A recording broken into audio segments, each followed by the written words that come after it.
அதே போல் இந்திய அளவில் நீங்கள் எடுத்துக்கொள்வீர்கள்னா ஒரு பொய்யான செய்தியை சொல்கிறார்.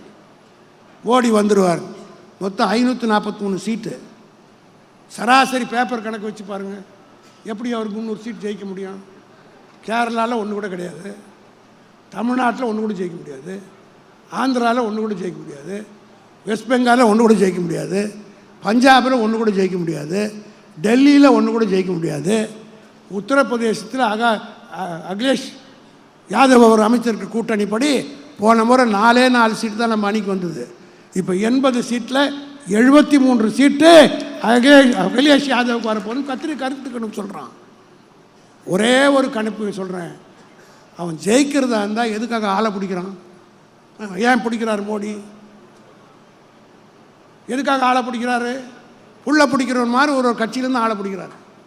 அதில் இந்த காங்கிரஸ்காரங்க இவ்வளோ நாள் இருந்துட்டு திடீர்னு மாறுறாங்க. இந்த கமல்நாத் ஒருத்தன், அவன் தான் இந்த சனாதானத்தை பிரச்சனை பெருசாக பேசினார். இந்த சனாதானத்தை பற்றி உதயநிதி பேசுனதுனால எங்களுக்கெல்லாம் ஓட்டு குறைஞ்சிடும் அப்படின்னு சொல்லி பேசினார்.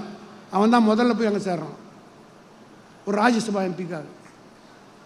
அதே போல் காலையில் இங்கே இருக்கிறான், சாயந்தரம் அங்கே போகிறான். இதுக்கெல்லாம் என்ன காரணம்? ஏறத்தாழ 411 எம்எல்ஏக்களை இந்த 10 வருட ஆட்சி காலத்தில் மோடிக்கு விலைக்கு வாங்கியிருக்கிறார். You are running this government with purchased politicians. விலைக்கு வாங்கப்பட்ட அரசியல்வாதியை வைத்துக்கொண்டு மோடி ஆட்சி நடத்த விரும்புகிறார். ரொம்ப நாள் நிலைக்காது. நீ தோற்கப் போவது உறுதியாகிவிட்டது.